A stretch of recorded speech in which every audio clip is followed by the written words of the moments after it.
ശനിയാഴ്ച ലബ്നനിലെ ബെയ്റൂട്ടിൽ ഇസ്രയേൽ നടത്തിയ വ്യോമാക്രമണത്തിൽ ഹിസ്ബുള്ള തലവൻ ഹസൻ നസ്രള്ള കൊല്ലപ്പെട്ടു. പക്ഷേ ഇതിൽ ജമ്മു കശ്മീരിലെ പാർട്ടികൾ പ്രതിഷേധിക്കുന്നത് എന്തിനാണെന്ന് എത്ര ആലോചിച്ചിട്ടും മനസ്സിലാകുന്നില്ല. അതെന്തിനാണെന്ന് വ്യക്തവുമല്ല.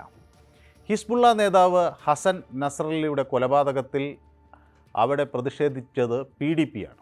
കൊലപാതകത്തെ അപലപിച്ച് നിയമസഭാ തെരഞ്ഞെടുപ്പിനുള്ള പീപ്പിൾസ് ഡെമോക്രാറ്റിക് പാർട്ടിയുടെ പ്രചാരണം അവർ ഞായറാഴ്ച പിൻവലിക്കുകയും ചെയ്തിരുന്നു.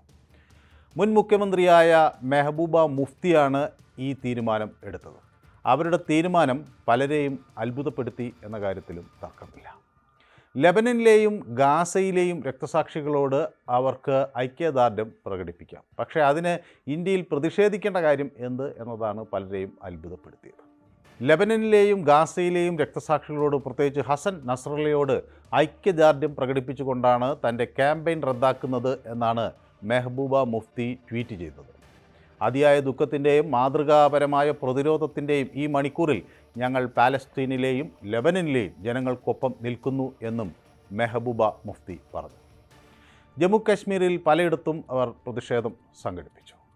ബദ്ഗാമിൽ നടന്ന പ്രതിഷേധ മാർച്ചിൽ സ്ത്രീകളെയും കുട്ടികളെയും പങ്കെടുപ്പിച്ചു. പ്രതിഷേധക്കാർ ഹിസ്ബുള്ള തലവൻ്റെ ഛായാചിത്രങ്ങളൊക്കെ ഉയർത്തിപ്പിടിച്ചു. ഭീകര സംഘടനയുടെ 64-കാരനായ നേതാവ് കൊല്ലപ്പെട്ടതായി ഇസ്രയേൽ പ്രഖ്യാപിച്ചതിനു ശേഷം ശ്രീനഗറിലെ പഴയ നഗരത്തിലും സംസ്ഥാനത്തിൻ്റെ മറ്റ് പല പ്രദേശങ്ങളിലും പ്രതിഷേധങ്ങൾ നടന്നു. അത് തങ്ങളാണ് നടത്തിയത് എന്ന് PDP സ്ഥിരീകരിക്കുകയും ചെയ്തിട്ടുണ്ട്. ബെയ്റൂട്ടിൽ ഇസ്രയേൽ നടത്തിയ ആക്രമണത്തിൽ റവല്യൂഷണറി ഗാർഡിലെ മുതിർന്ന ഇറാനിയൻ ജനറൽ അബ്ബാസ് നിൽഫൊറോഷാനും കൊല്ലപ്പെട്ടു. നസ്രല്ലയുടെ മകൾ സൈനബ് നസ്രല്ല, അതുപോലെ ഹിസ്ബുള്ളയുടെ സദേൺ ഫ്രണ്ട് കമാൻഡർ അലി കരാക്കി എന്നിവരും കൊല്ലപ്പെട്ടവരിൽ ഉൾപ്പെടുന്നുണ്ട്. കഴിഞ്ഞ കുറച്ച് ദിവസങ്ങളായി ഇസ്രയേൽ ലെബനനിൽ നിരവധി വ്യോമാക്രമണങ്ങൾ നടത്തിയിരുന്നു. അതിൻ്റെ ഫലമായി 800-ലധികം പേർ മരിച്ചു എന്നാണ് അനൗദ്യോഗിക കണക്കുകൾ. നിരവധി പേരെ മാറ്റിപ്പാർപ്പിക്കുകയും ചെയ്തിട്ടുണ്ട്. ഇസ്രയേലിലേക്ക് ഹിസ്ബുള്ളയുടെ റോക്കറ്റ് പ്രവാഹത്തിന് മറുപടിയായി ആയിരുന്നു ആ ആക്രമണം. സംഘം ഉപയോഗിച്ചിരുന്ന ആയിരക്കണക്കിന് പേജറുകളും വാക്കി ടോക്കികളും പൊട്ടിത്തെറിച്ച സംഭവം ലോകത്തെ ഞെട്ടിച്ചതാണ്. അതിനുശേഷമാണ് ഇസ്രയേൽ ആക്രമണം ശക്തമാക്കിയത്. 2023 ഒക്ടോബർ 7-ന് ഹമാസിൻ്റെ ആക്രമണത്തിന് ശേഷം ഹിസ്ബുള്ള ഇസ്രയേലിനെ ലക്ഷ്യം വെച്ച് ആക്രമണം ശക്തമാക്കിയിരുന്നു. ഗസയിലും പലസ്തീനിലെ മറ്റു ഭാഗങ്ങളിലും ഇസ്രയേൽ സൈന്യം ആക്രമണം ഇപ്പോഴും തുടരുകയാണ്. ഏതായാലും ലെബനനിലെയും ഗസയിലെയും ജനങ്ങളോട് ഐക്യദാർഢ്യം പ്രകടിപ്പിക്കുന്നതിനായി തെരഞ്ഞെടുപ്പ് പ്രചരണം റദ്ദാക്കിയ നടപടിയെ BJP അംഗീകരിച്ചില്ല. പീപ്പിൾസ് ഡെമോക്രാറ്റിക് പാർട്ടി മേധാവി മെഹബൂബ മുഫ്തിയെ BJP നേതാക്കൾ ശക്തമായി വിമർശിച്ചു. BJP നേതാവ് കവീന്ദർ ഗുപ്തയാണ് ഈ വിമർശനങ്ങൾക്ക് മുന്നിൽ നിന്നത്. മെഹബൂബ മുഫ്തി രാഷ്ട്രീയ സ്റ്റണ്ടിൽ ഏർപ്പെട്ടിരിക്കുന്നു എന്നാണ് കവീന്ദർ ഗുപ്ത വ്യക്തമാക്കിയത്. ഈ കവീന്ദർ ഗുപ്ത നേരത്തെ മെഹബൂബ മന്ത്രിസഭയിലെ ഉപമുഖ്യമന്ത്രിയായിരുന്നു. അന്ന് BJPയും അതുപോലെ മെഹബൂബ മുഫ്തിയുടെ PDPയും ചേർന്നാണ് ഒരു രാഷ്ട്രീയ സഖ്യം ഉണ്ടാക്കുകയും അങ്ങനെ ജമ്മു കശ്മീരിൽ അവർ ഒരു സർക്കാർ രൂപീകരിക്കുകയും ചെയ്തിരുന്നു. അപ്പോൾ മെഹബൂബ മുഫ്തി മുഖ്യമന്ത്രിയായപ്പോൾ അവിടെ ഉപമുഖ്യമന്ത്രിയായി പ്രവർത്തിച്ച ആളാണ് കവീന്ദർ ഗുപ്ത. പക്ഷേ ഈ ഘട്ടത്തിൽ മെഹബൂബ മുഫ്തിയെ ആക്രമിക്കാൻ ആദ്യം ചാടിപ്പുറപ്പെട്ടതും ഇദ്ദേഹം തന്നെയാണ് എന്നതാണ് ഇതിലെ രസകരമായ കാര്യം. ഹിന്ദുക്കളെ ടാർഗറ്റ് ചെയ്യുമ്പോൾ അവരുടെ മൗനം ആണ് അദ്ദേഹം ചൂണ്ടിക്കാണിച്ചത്. മെഹബൂബ മുഫ്തി ഹിന്ദുക്കൾക്ക് നേരെ ആക്രമണം നടക്കുമ്പോൾ ഒന്നും മിണ്ടാറില്ല എന്നായിരുന്നു അദ്ദേഹത്തിൻ്റെ ആരോപണം.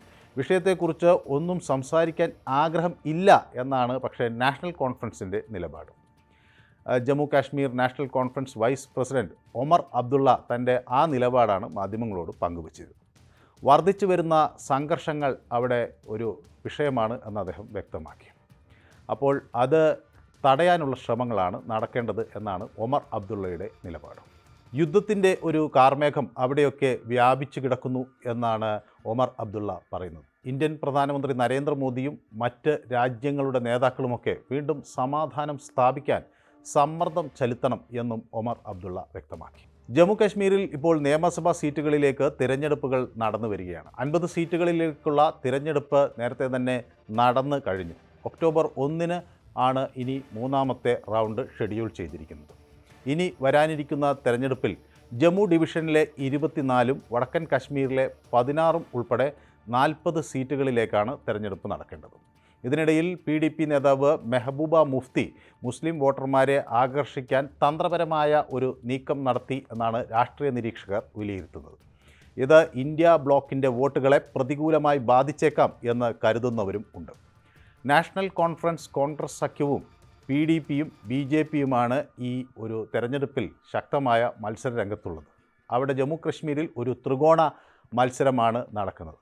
ജമ്മുവിൽ BJPക്ക് കാര്യമായ സ്വാധീനമുണ്ടെങ്കിലും കശ്മീരിൽ ശക്തി കുറവാണ്.